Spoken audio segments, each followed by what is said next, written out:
आज आपण एका अशा जादूच्या चावीबद्दल बोलणार आहोत जी आपल्या सगळ्यांच्या वेळेला अधिक प्रोडक्टिव्ह बनवू शकते। विषय आहे एका तासात 3 तासांचं काम कसं पूर्ण करायचं। ऐकायला थोडं आश्चर्य वाटेल, पण योग्य नियोजन आणि काही खास युक्त्या वापरून हे शक्य आहे। मित्रांनो, आपल्या सगळ्यांना दिवसाचे 24 तास मिळतात, पण काही लोक याच वेळेत खूप काही करून दाखवतात, तर काही जणांना नेहमी वेळेची कमतरता जाणवते। फरक असतो फक्त वेळेच्या व्यवस्थापनात आणि कामाला प्राधान्य देण्यात। माझे नाव दीप्ती आहे आणि तुम्ही पाहत आहात स्कूल एसए यूट्यूब चॅनल। एका तासात 3 तासांचं काम करण्यासाठी सर्वात पहिली आणि महत्त्वाची गोष्ट आहे कामाचं अचूक नियोजन। तुमच्या समोर जे काही काम आहे त्याची एक यादी तयार करा। कोणतं काम सर्वात महत्त्वाचं आहे, कोणतं काम तातडीचं आहे आणि कोणतं काम थोडं थांबवलं तरी चालेल हे ठरवा। यालाच आपण कामांना प्राधान्यक्रम देणं म्हणतो। एकदा का तुम्ही कामांची प्राथमिकता ठरवली की मग तुमचं लक्ष सर्वात महत्त्वाच्या कामांवर केंद्रित होतं। दुसरी महत्त्वाची गोष्ट आहे वेळेचं विभाजन। तुमच्याकडे असलेला 1 तास कसा वापरायचा याचं नियोजन करा। मोठ्या कामाला लहान लहान भागांमध्ये विभागून घ्या। प्रत्येक भागाला किती वेळ द्यायचा हे ठरवा आणि त्या वेळेत ते काम पूर्ण करण्याचा प्रयत्न करा। मध्ये मध्ये छोटे ब्रेक घ्यायला विसरू नका, पण ते ब्रेक नियोजित असावेत, उगाचच वेळ वाया घालवण्यासाठी नसावेत। तिसरी आणि अत्यंत महत्त्वाची गोष्ट म्हणजे लक्ष विचलित करणाऱ्या गोष्टींपासून दूर राहणे। काम करताना मोबाईल फोन बाजूला ठेवा, सोशल मीडिया बंद करा आणि इतर कोणत्याही गोष्टींमध्ये लक्ष घालू नका ज्यामुळे तुमच्या कामात अडथळा येईल। पूर्ण एकाग्रतेने काम करणे हे वेळेची बचत करण्याचा सर्वोत्तम मार्ग आहे।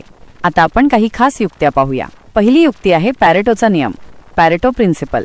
या नियमानुसार तुमच्या 80% कामाचा परिणाम 20% प्रयत्नांमुळे मिळतो। त्यामुळे आपल्या कामातील ते 20% महत्त्वाचे काम ओळखा आणि त्यावर जास्त लक्ष केंद्रित करा। दुसरी युक्ती आहे टाइम ब्लॉकिंग। टाइम ब्लॉकिंग याचा अर्थ असा की तुम्ही तुमच्या दिवसातील प्रत्येक कामासाठी विशिष्ट वेळ ब्लॉक करून ठेवा। जसा आपण आपल्या भेटींसाठी वेळ ठरवतो त्याचप्रमाणे अभ्यासासाठी, कामासाठी आणि विश्रांतीसाठी सुद्धा वेळ निश्चित करा। तिसरी युक्ती आहे मल्टीटास्किंग टाळणे। अनेक कामं एकाच वेळी करण्याचा प्रयत्न केल्यास कोणत्याही कामावर व्यवस्थित लक्ष केंद्रित करता येत नाही आणि वेळही जास्त लागतो। एका वेळी एकच काम पूर्णपणे करा आणि मग दुसऱ्या कामाला सुरुवात करा। चौथी युक्ती आहे नाही म्हणायला शिका। जे काम तुमच्या प्राधान्यक्रमात नाही किंवा जे तुम्ही नंतर करू शकता त्याला नाही म्हणायला शिका। उगाचच दुसऱ्यांची कामं घेत बसल्यास तुमच्या महत्त्वाच्या कामांसाठी वेळ मिळणार नाही। पाचवी युक्ती आहे तंत्रज्ञानाचा योग्य वापर करणे।